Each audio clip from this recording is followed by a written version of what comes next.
Hey everyone, I hope you're doing well and are having a flare-free day. If you're new here, my name is Em. I'm an endometriosis advocate. Everything on this channel is related to living life with a chronic condition. I also share a little bit about my pregnancy journey and what that's been like with endometriosis in the mix. So if that interests you, I have those on my channel as well. In today's video, I thought that I would dive into what endometriosis pain feels like for me specifically. Now, everyone's body is unique and beautiful, and I want to stress this. That makes endometriosis pain and symptoms very unique depending on our own bodies. So my symptoms might be completely different than yours. My pain threshold is completely different. Our timelines for when flare-ups happen or what can cause them is different. So just keep in mind when you're watching this video that your symptoms matter and your experiences with endo matters. If it doesn't look the same as mine, it doesn't make it not endo related at all. So I just wanted to stress that. But an important caveat with this is that if you are experiencing any pain or discomfort or recurring symptoms every month or every week or around your menstrual cycle, it is so important to talk to your doctor about your body and things that you're concerned about, because it could be underlying endometriosis that needs to be investigated or another chronic condition that needs to be investigated. You might be different, and your first period that you've ever had, you may have had endometriosis symptoms show themselves right away.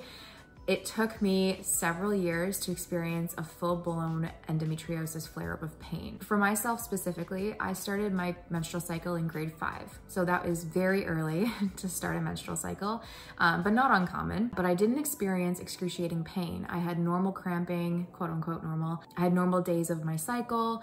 I did not experience excruciating pain that brought me to my knees or to the ground or allowed me to miss school or work. Like, I did not have a quote unquote abnormal period. So from grade 5 to grade 9, that period was very normal. And so I didn't necessarily anticipate things to change drastically when they did. And I didn't associate it with my menstrual cycle at first. I thought the pain that I experienced was associated with my appendix exploding, because prior to my first flare-up of pain for endometriosis, my menstrual cycles were normal, so I didn't associate it with my period at first. I'm curious if you had your first menstrual cycle or period with that excruciating pain, or were you similar to me in the sense that it took a long time for endo symptoms to show themselves? When it comes to endometriosis pain, my first flare-up was not actually starting with excruciating abdominal pain.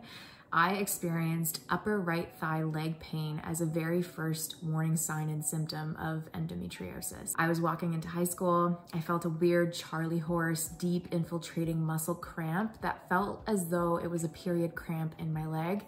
It was during my menstrual cycle, so I didn't necessarily associate it with my period because, again, I had never had that symptom pop up before in the years prior. And I just thought I slept on my leg weird. Alongside upper right thigh leg pain, I also experienced excruciating lower abdominal pain.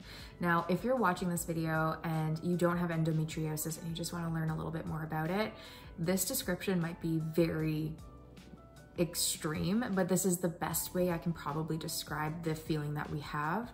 Endometriosis is excruciating at the best of times, and it is on the list of the top 20 most painful chronic conditions an individual can live with. So keep that in mind when I'm just describing my own personal pain levels with this, but I have lower abdominal pain that feels as though a serrated knife is going across my lower belly consistently. So with every cramp that I experience, it's like, whoop, there's a knife, and then another cramp will come and it's like, oh, there it is again.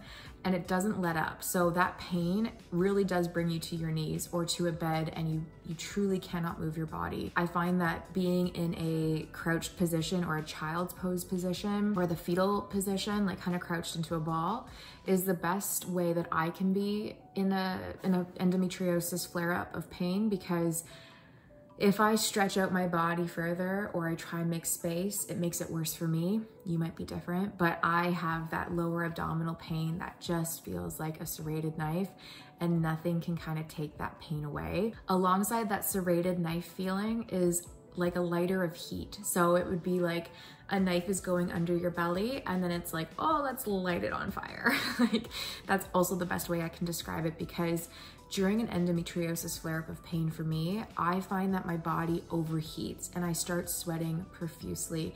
And it's as though my body is working in overtime to really deal with what is going on internally. And I find that that heat really is exacerbated in that lower belly region. You may not have any excruciating pain. You might have no heat associated with your endometriosis flare-ups.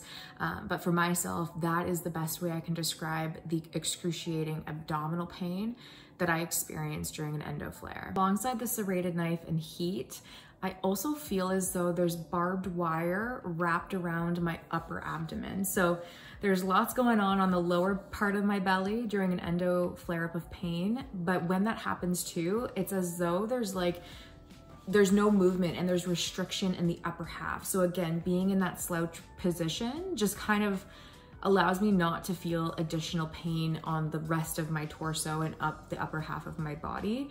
The best way, again, to describe that is barbed wire. And it's as though if you move or twist or kind of do any other movement during an endo flare-up, that barbed wire gets tighter. And that's, again, the best way I can describe that pain for me. I'm curious if you experience that same kind of barbed wire feeling within your upper abdomen, or if you feel it somewhere else in your body during a flare-up. So obviously that sounds awful, and it is, and that's why endo is so excruciating and so hard to describe without being so blunt, because that is the best way I can probably describe the pain and the level of pain that we experience with endo flare-ups of pain. Alongside that excruciating pain comes other symptoms of, I would say, pain as well.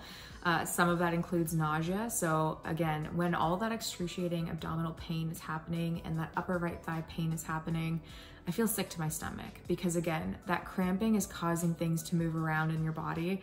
And a lot of feelings that I have is like, I need to go and let things out. So I feel nauseous, and I often am violently ill during that experience of an endo flare. It doesn't necessarily make me feel better to be sick, but I am often sick. Alongside that being nauseous, I also feel a lot of irritable bowel syndrome symptoms. So again, with that excruciating cramping, things are being pushed around, like I've mentioned, and you feel like you have to go to the bathroom. So it's a weird kind of experience, because you don't want to move your body.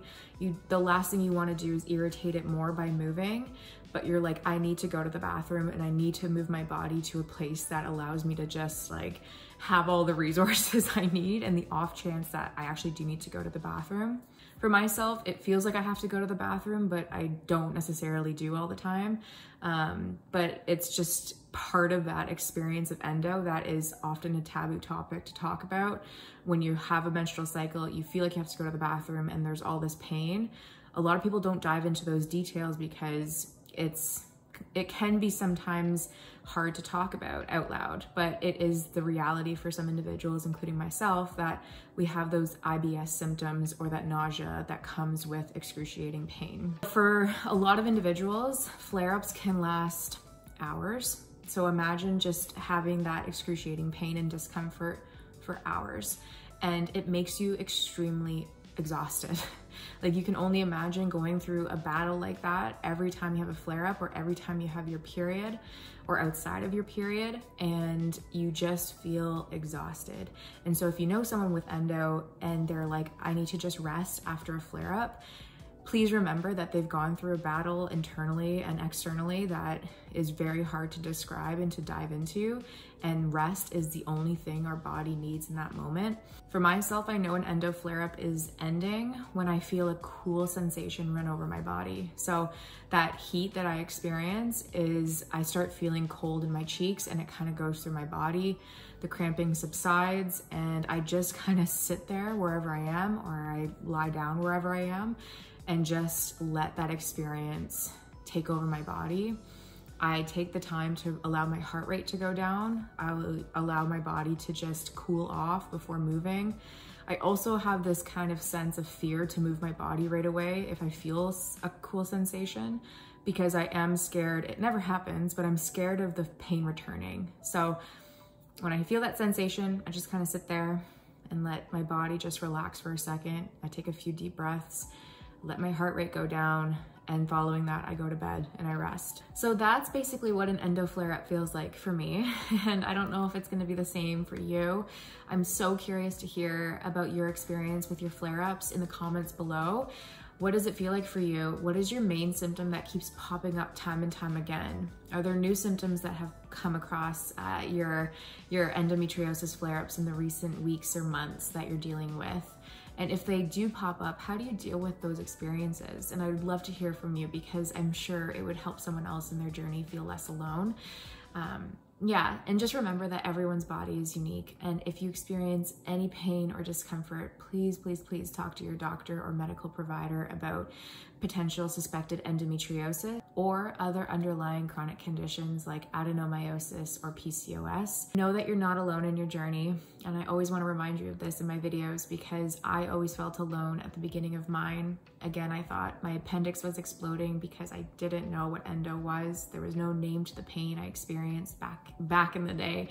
And just know that you're not alone, and 1 in 10 individuals experience that same pain or discomfort and live with endo as well. So knowing that kind of gives me a little bit of peace of mind, but you're not alone. I'm so proud of you and your journey, and whatever you decide to do in your chronic illness journey, pain management wise, know that I know that that's the best decision for you, and that you've made it with a full heart and a thoughtful brain to make that decision for yourself and your body.